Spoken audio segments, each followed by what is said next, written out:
Hi guys, on this mini video I'm going to give you a tour of your pattern cake pattern file.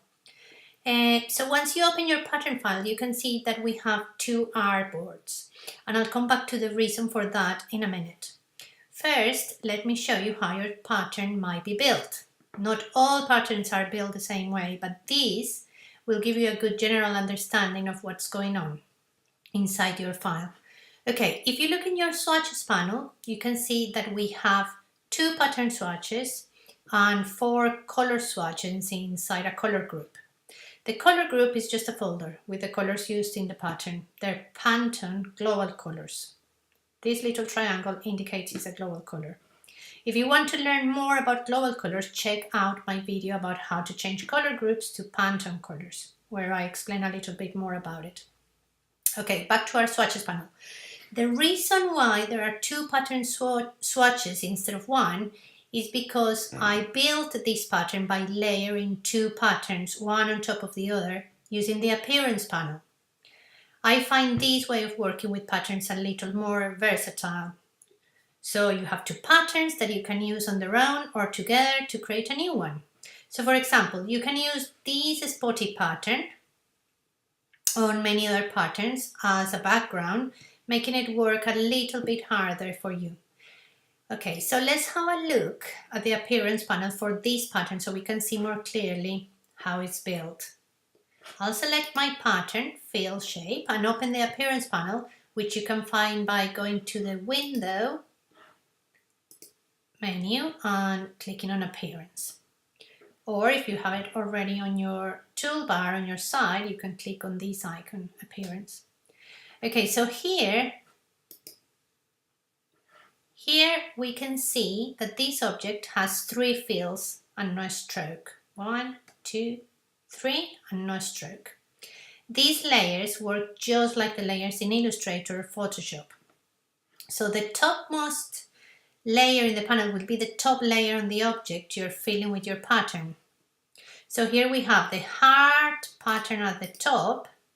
You can see it here. Then we have the red spots in the middle, and at the bottom of the pile we have the red background color.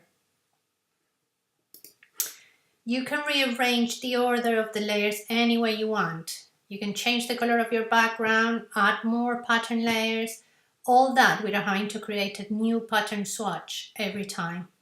So for example, let's duplicate this square.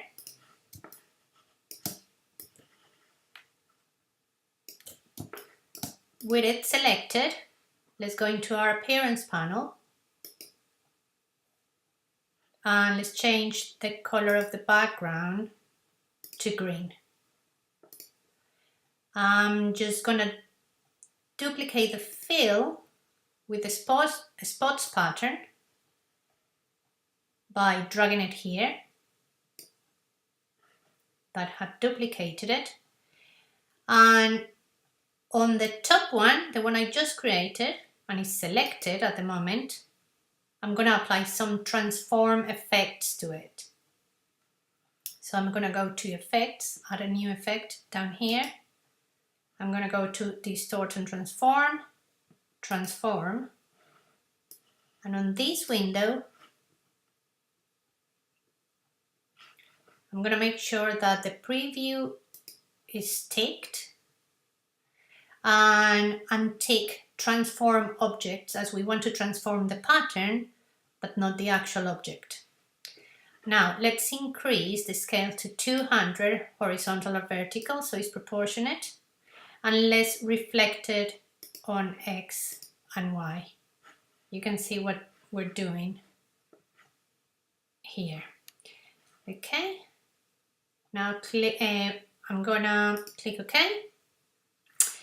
And still on this fill we just transformed, I'm gonna click on opacity and I'm gonna change the blending mode to lighten.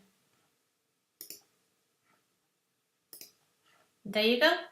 Fab, a whole new pattern just by tweaking things in the appearance panel. And this is just a little example of the kind of things you can do with patterns and the appearance panel. Another good tip is that if you like the appearance that you just created, here you can create a graphic style with it, so you can use it in any other objects you want. So you just have to open your graphic styles panel by going to Window, Graphic Styles,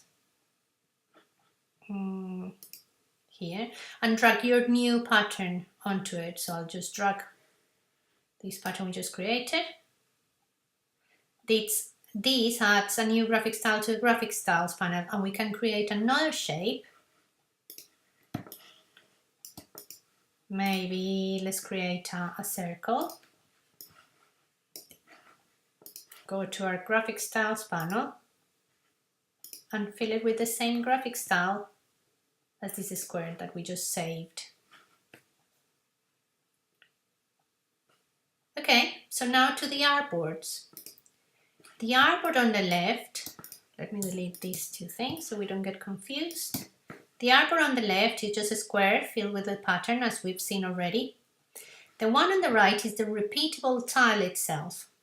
If I show you the outline view of the file, you can see the actual paths that form that tile, and there's nothing inside this square, as the pattern is just a fill on this one.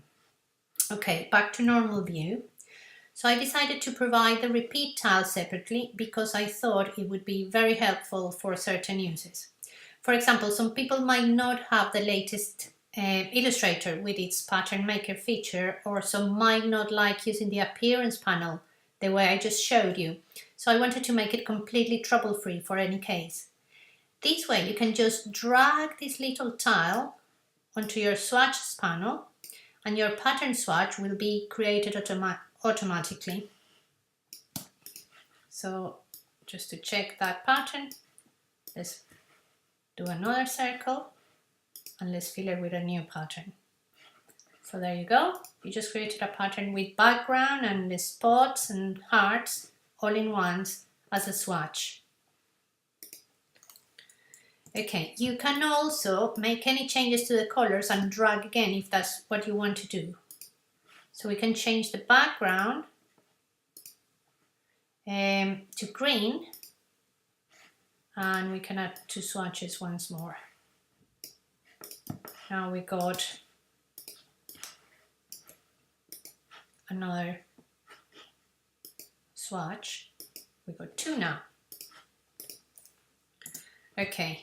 You can also use this style to create JPEGs or PNGs for backgrounds on websites, or to upload to a digital fabric printing company.